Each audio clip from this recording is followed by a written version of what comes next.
So welcome to this series called the Perioperative Coach. In this series we have top tips on all aspects of perioperative care from some of the world's experts working together to enhance surgical recovery.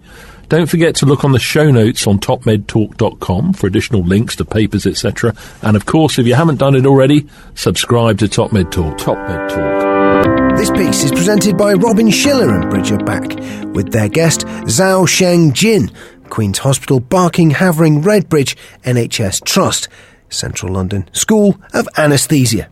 Have a listen. So you did a poster on understanding of delirium amongst the surgical team, a multidisciplinary survey. Mm-hmm. Yeah. Tell us about that. So the inspiration for it was a BMJ infographics from last year. I don't know if anyone's read. Essentially talking about the fact that as some of you know, the vast majority of delirium are hypoactive delirium, which can present very vaguely, and symptoms can be mistaken with dementia, symptoms can be mistaken with depression. They form the vast majority of people who have delirium, and actually those are the group that you need to target in terms of managing their delirium. So we essentially did a staff survey of doctors, nurses, and allied health professionals, which in the context of UK hospital included physiotherapist, occupational therapist, and what we call HCAs, so healthcare assistants, which is kind of like a nurse assistant. We have some of the results that you have here. So what did you guys find? So what we found is that a lot of people we surveyed were not able to give kind of correct definitions of what delirium actually means. Because clinically, I've been through it myself. A lot of times what happens is a nurse will come up to you or someone else will come up to you and say, "Oh, Mr. So-and-so is pulling out his IVs and punching everyone. I think he's got delirium. Can you give him some treatment?" I mean, that's the usual conversation. Whereas I guess the correct conversation should really be, "Oh, Mr. So-and-so is not well. He doesn't know where he is. He doesn't know what's going on. He has a lot of other things that's wrong with him. And can you come and assess him and give some treatments?" So this is essentially to tease out things like that, where essentially the question we asked is really simple: Can you define delirium?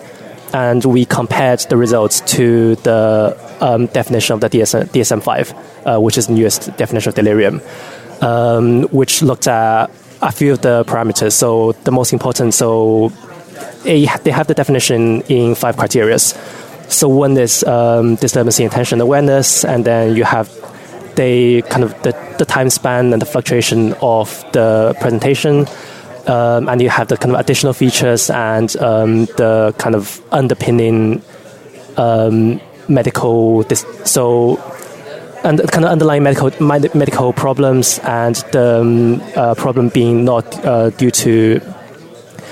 better explained by a neurocognitive disturbance. So then we compared the definition to what we got, and what we found is that a majority of people know delirium is meant to be an acute thing, but then actually if you look at the cognitive aspects of what delirium stands for, a lot of people did not mention anything at all about the cognitive aspects of it. Like they wouldn't mention things like orientation or levels of consciousness or any kind of other cognitive aspects, which is essentially what we wanted to tease out to people.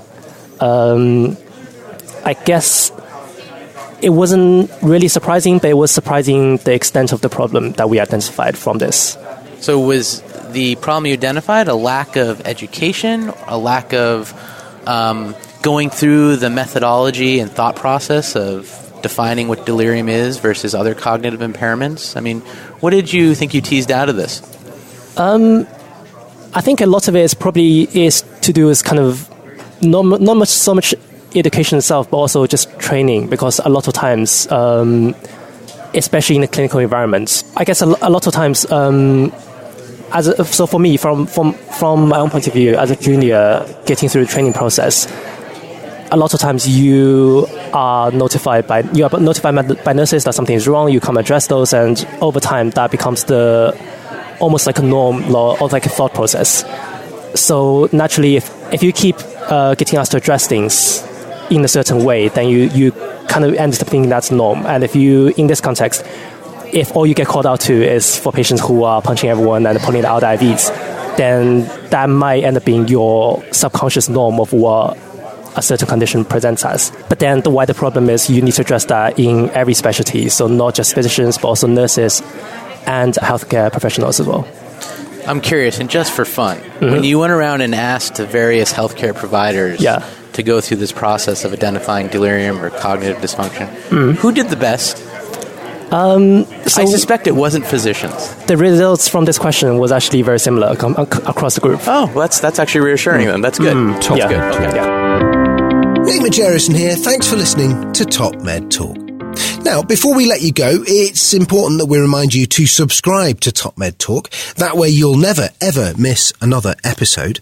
Also, if we could encourage you to join us on social media, Twitter, Facebook, LinkedIn, YouTube, pretty much every single social media platform, we're there. Join us. And finally, check out topmedtalk.com. If you go to our website, you can subscribe to email updates. That way we can always tell you where we're going to be, what we're going to be doing, and how you can join us. topmedtalk.com and click on the section marked email updates. Finally, Top Med Talk is proud to act as the broadcasting arm of EBPOM, Evidence-Based Perioperative Medicine. We'd love you to find out more about them as well. ebpom.org is their website. That's ebpom.org. And if you go to ebpom.org/meetings, you can find out about some of the wonderful meetings that we attend and cover across the year here on Top Med Talk. That's ebpom.org/meetings.